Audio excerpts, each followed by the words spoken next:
We're all caught in an emotional tug of war, aren't we? One minute someone's telling you to just be positive, which really means stuff down how you actually feel.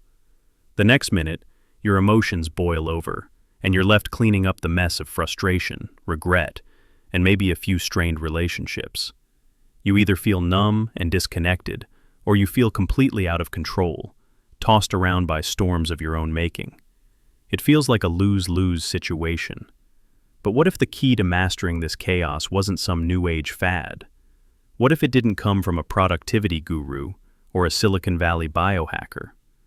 What if the secret to real emotional stability, that unshakable inner calm we're all after, was written down over 2,000 years ago by one of the sharpest minds in human history? Stay with me, because we're about to unpack a powerful tool from the man who basically laid the groundwork for all of Western thought, Aristotle. Born way back in 384 BC, Aristotle wasn't just some philosopher sitting in a room thinking deep thoughts. He was a biologist, a political scientist, and a world-class observer of what makes people tick.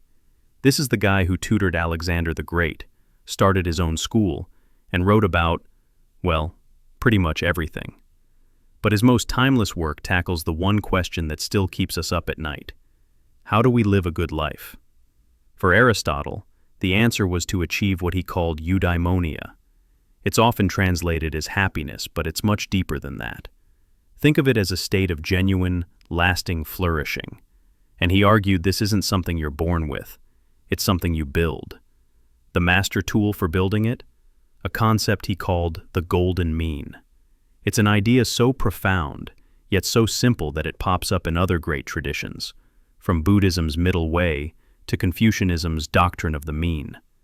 The golden mean is Aristotle's theory that virtue and excellence are found in the middle ground between two extremes, the extreme of having way too much of something, and the extreme of having way too little. It's a timeless guide for navigating our chaotic modern world, not by getting rid of our emotions, but by mastering them. So, how do we actually use this ancient wisdom? The beauty of the golden mean is that it's not some dusty philosophical puzzle. It's a practical framework you can start using today, and it breaks down into 3 simple steps. Step 1. Identify the extremes. First things first, you have to see that every virtue is really just a balanced midpoint between 2 vices. A vice of not enough, deficiency, and a vice of way too much, excess. The classic example Aristotle used is courage. Imagine a soldier about to go into battle. On one end of the spectrum, you've got cowardice. That's the person completely paralyzed by fear who runs from any sign of danger. On the other end, you have recklessness. That's the person who, with zero sense of self-preservation, just charges headfirst into disaster. Neither of these is good. The coward fails to act, and the reckless person acts like a fool, endangering everyone. Courage, Aristotle says, is the golden mean right in between. A courageous person absolutely feels fear. It's a rational response to danger. But they act despite it, guided by a clear purpose. This applies to everything. Think about confidence. The deficiency is self-deprecation, that feeling of imposter syndrome where you're always putting yourself down. The excess is arrogance, where you have a ridiculously inflated ego. The golden mean? True self-assurance. Knowing your strengths, owning your weaknesses, and carrying yourself with a quiet, earned confidence. Even generosity fits. The deficiency is stinginess, hoarding what you have. The excess is being wasteful, giving away so much that you harm yourself and the people you're supposed to be taking care of. The virtuous person finds the mean. They give thoughtfully, where it makes a real difference, without being self-destructive. So to start using this, just learn to see your emotional world as a spectrum. When you feel a powerful emotion coming on, don't just get swept away. Pause and ask yourself, what are the 2 extremes at play here? Step 2. Find your middle ground. This is where the idea gets really brilliant.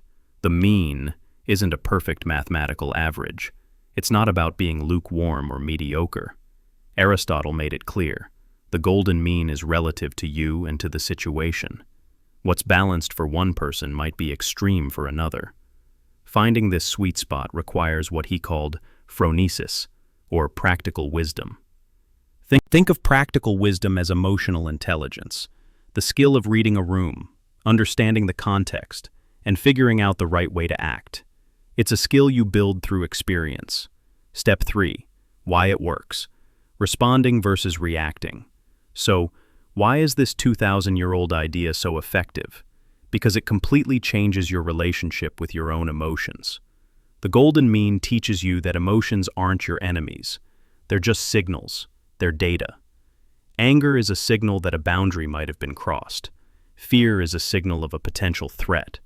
Sadness is a signal of loss. The problem isn't the signal itself. It's our untrained, knee-jerk reaction to the signal. The golden mean gives you a framework to interpret those signals with reason, to respond thoughtfully instead of reacting blindly. This isn't about suppressing your feelings. That's a vice of deficiency, and it just leads to a bigger explosion later. This is about emotional regulation. It's about feeling the right amount of emotion, at the right time, toward the right thing. When you guide your emotions with reason, you let them do their actual job, helping you navigate the world successfully. Modern psychology is finally catching up to what Aristotle figured out ages ago. The ability to recognize, understand, and manage your emotions is pretty much the definition of emotional intelligence, or EQ. This practice builds the self-awareness and self-regulation that are the pillars of a high EQ. It moves you from being a passenger on your emotional roller coaster to being the calm, wise operator at the controls. For centuries, people have looked to Aristotle for a roadmap to a good life.